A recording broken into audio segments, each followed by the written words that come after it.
എന്തൊക്കെ പറഞ്ഞാലും കൃഷിമന്ത്രി സുനിൽകുമാർ നേട്ടമുണ്ടാക്കുന്നുണ്ട്. നെല്ലുണ്ടാക്കുന്നുണ്ട്, അരിയുണ്ടാക്കുന്നുണ്ട്.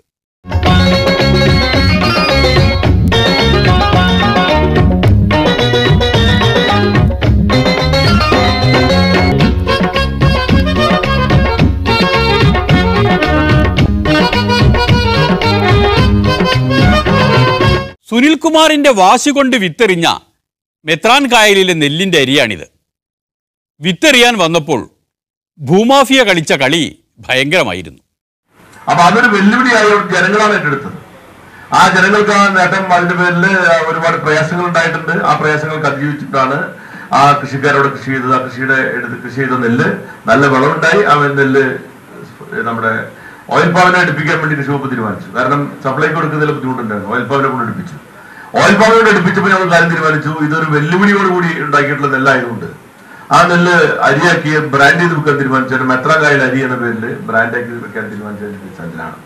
അത് വളരെ വിജയകരമായി ശ്രീ വിജയ് മുരിശ്ശേരിയും അതുപോലെ തന്നെ അതിന്റെ MD സുരേഷ് കുമാറിന്റെ ഒക്കെ നേതൃത്വത്തിൽ അത് ഇന്ന് ബ്രാൻഡ് ചെയ്ത് ഇന്ന് വിൽപ്പന നടത്താൻ എത്തിയിരിക്കുകയാണ്. അത് ആദ്യം വിൽപ്പന നടത്തിയിരിക്കുന്നത് നമ്മുടെ പ്രിയപ്പെട്ട കരുണാകരൻ ചേട്ടന് തന്നെ നമ്മൾ അത് വിൽപ്പന നടത്തിക്കൊണ്ടാണ് അത് ഉദ്ഘാടനം ചെയ്തിരിക്കുന്നത്. വളരെ സന്തോഷമുണ്ട്.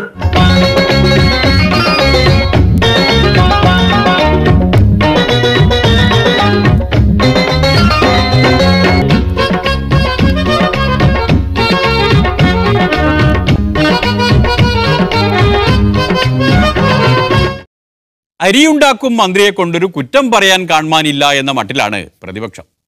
എനിക്ക് തോന്നുന്നതിനകത്തൊന്നും ഒരു കക്ഷിയും രാഷ്ട്രീയമൊന്നും ഒരു പ്രശ്നമേ അല്ല. കക്ഷിയും രാഷ്ട്രീയമൊന്നും നോക്കി കൃഷിക്കകത്ത് നടക്കില്ല. ആ കൃഷി വേറെ കൃഷിയാണ്. ഈ കൃഷി കൃത്യമായി കർഷകൻ മണ്ണിൽ കഷ്ടപ്പെടുന്നവൻ്റെ വെയർ പൊലിച്ചുള്ള ഒരു കൃഷിയാണ്. ആ കൃഷിയിൽ ഈ സമൂഹത്തിൻ്റെ വിവിധ തലങ്ങളിൽ പ്രവർത്തിക്കുന്ന ആളുകൾ ഒരുമിച്ച് ഒരു ശക്തിയോടുകൂടി തന്നെ നിൽക്കണം. ആ കാര്യത്തിൽ നമ്മുടെ പ്രിയപ്പെട്ട ശ്രീ സുനിൽകുമാർ നടത്തിക്കൊണ്ടിരിക്കുന്ന നേതൃത്വത്തെ ഒരിക്കൽ കൂടി അഭിനന്ദിച്ചുകൊണ്ട് ഞാൻ എൻ്റെ അധ്യക്ഷ പ്രസംഗം അവസാനിപ്പിക്കുന്നു. നമസ്കാരം. ജയ് ഹിന്ദ്. തിരുവഞ്ചൂർ രാധാകൃഷ്ണൻ പോലും അഭിനന്ദിച്ചാൽ പിന്നെ പൊളിമിക്സ് എന്തിനാ അമാന്തിക്കണം?